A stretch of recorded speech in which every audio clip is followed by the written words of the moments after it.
பட்டினத்தார் ஒரு விஷயத்தை சொல்றாரு, பசித்தோர் முகம் பார் அப்படிங்கிறார்.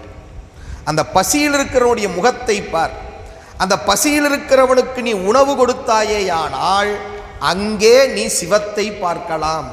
பசித்தவனுடைய முகத்தை பார்த்தால் என்ன பொருள்? அவனுக்கு நீ உணவு தருவதனாலே அவனுக்குள் இருக்கின்ற சிவம் அகத்தில் உள்ளது முகத்தில் மலரும், நீ சிவத்தை பார்க்கலாம் என்று சொல்லி அந்த உணவு தருவதனுடைய அவசியத்தை நமக்கு ரொம்ப முக்கியமாக பட்டினத்தடிகள் எடுத்து சொல்றார். நிறைய கொடுன்னு நான் சொல்லலை, உங்களால் முடிந்த வகையில் பிறருக்கு ஒரு வேளை சோறு கொடுங்க.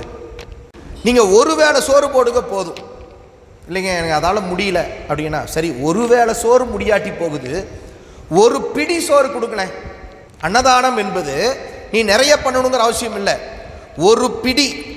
யாவர்க்குமாம் இறைவர்க்கு ஒரு பச்சிலை, யாவர்க்குமாம் பசுவுக்கு ஒரு வாயுரை, யாவர்க்குமாம் உண்ணும் போது ஒரு கைப்பிடி, யாவர்க்குமாம் பிறர்க்கு இந்நுரைதானே.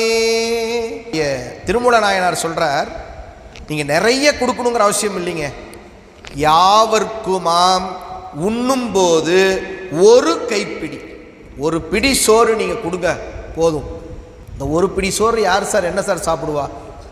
அதை பற்றி நீங்கள் கவலைப்படாதீங்க. உயிர் என்று சொன்னால் மனிதர்கள் மட்டும் உயிர் இல்லை, எத்தனை உயிர்கள் இருக்கு. நாம் சித்தாந்தம் படிக்கிறோமே, 84 லட்சம் யோனி பேதம்னு சொல்கிறோம். அப்படி இருக்கும்போது நாம் வைத்த அந்த ஒரு பிடி உணவு எத்தனையோ உயிர்களுக்கு முழு நேர உணவாக அமைந்திருக்கும். எனவே யோசிக்கவே யோசிக்காதீங்க, சாப்பிடும்போது ஒரு கைப்பிடி எடுத்து வச்சுட்டு சாப்பிடுங்க.